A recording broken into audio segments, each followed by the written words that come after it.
bienvenue dans ce premier numéro de Musique Chronique 2009.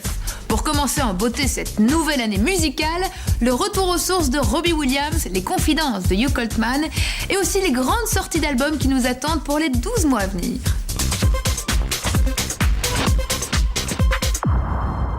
Ils reviennent en mars avec un 11e album et fêtent pour la même occasion leurs 30 ans de carrière. C'est... Scorpion. Non, Les musclés. pas du tout, mais je suis contente de voir qu'il y a des nostalgiques. Il s'agit bien sûr d'Indochine. On ne connaît pas encore le titre de l'album, mais un single vient de sortir et c'est Little Dolls. Ça veut dire petite poupée, au cas où. Enfin, voilà. Le trio californien Green Day enregistre en ce moment aux côtés de Butch Vig, le producteur de Nirvana. Les Beatles et les Who les ont inspirés pour leurs arrangements et c'est une bonne nouvelle. Leur album est prévu cette année, mais son titre reste encore secret. Désolée. À venir et à surtout ne pas manquer, un 4e album en février pour Superbus. Baptisé Lova Lova, il propose déjà un single disponible, Addiction. Parle de moi. Paolo Nutini nous prépare un second album et il ne manque pas d'ambition. Il a déjà demandé au Père Noël de travailler avec le mythique Jimmy Page de Led Zeppelin à la production et un duo avec Amy Winehouse. Eh ben, joyeux Noël, Paolo, hein. Alors les deux là, vous seriez gentil d'arrêter de jouer pendant la prise? Non, sérieux, c'est relou. Vous savez quoi? Calogero est en pleine embellie et on est très content pour lui. Embellie, c'est le titre de son prochain album qui sort en 2009 avec des textes composés par Kent, Dominique A ou encore Zazie. Heureusement pour patienter, il y a son duo avec Stanislas, la débâcle des sentiments. Et pour finir, notre sélection des sorties 2009, Nolwenn Leroy. Elle travaille entre Londres, Copenhague et Los Angeles sur son prochain album. À la production, il est question de l'anglais Rupert Hine, qui a déjà travaillé avec Suzanne Vega, Eric Serra et Tina Turner. Belle référence, Nolwenn, hein? C'est pas mal.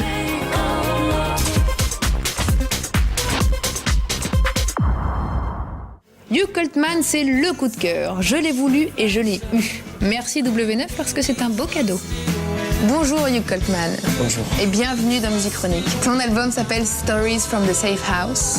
Alors raconte-moi comment elle est ta planque, ta maison rassurante. Je sais pas si c'est une question de rassurance, c'est plutôt une question de fuir. Avant, j'étais dans un groupe en Angleterre pendant un bon moment.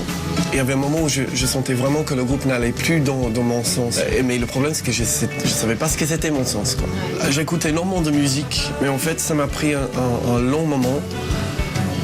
6 ans et demi, de pouvoir me retourner quelque part vers mes bases, quoi. Parce que Stories from the Safe House, quelque part, c'est pas un album de blues, mais on entend vraiment ces influences-là. Je suis content parce que quelque part, c'est un sens.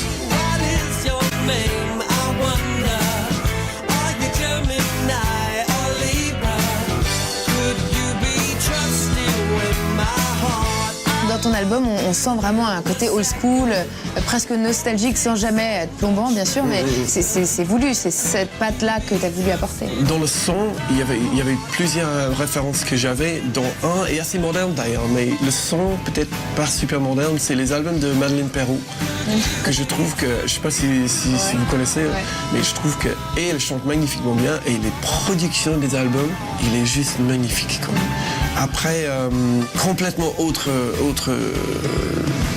côté de la gamme, je sais pas si on peut dire ça, mais le son des années 70 de groupes comme The Meters ou Stevie Wonder, les trucs des années 70, où ça crache mais dans le bon sens, quoi. Où on entend parfois une saturation des choses, mais c'est pas parce qu'ils ont pas réglé le truc assez fort, c'est parce qu'ils ont fait un truc vite.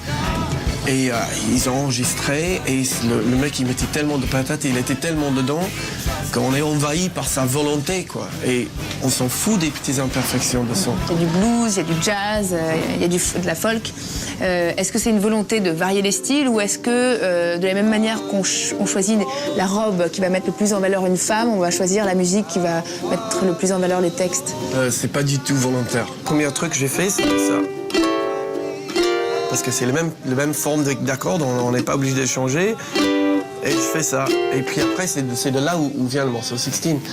Et en fait, c'est les accords qui m'amènent où le morceau il va aller, quoi. Si pour certains la musique est un cri qui vient de l'intérieur, pour toi en un mot c'est quoi la musique? Fondamental. Fondamentale. Merci beaucoup Hugh Coltman. Merci. Just like Leonard used to say, like in all the places that I used to play in, and my patience is thin. Now I'm not. L'album de Hugh Coltman s'appelle Stories from the Safe House. Et c'est vachement bien.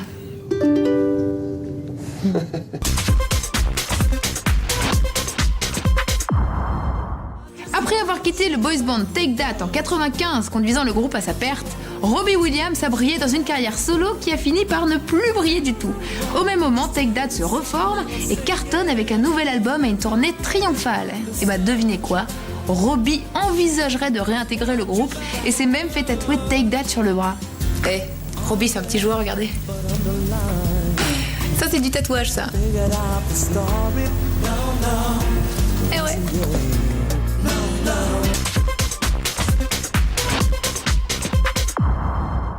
Musique Chronique, c'est fini. On se retrouve bientôt sur W9. Et n'oubliez pas, toutes les musiques qui viennent d'un vrai sentiment sont bonnes, peu importe la forme qu'elles prennent.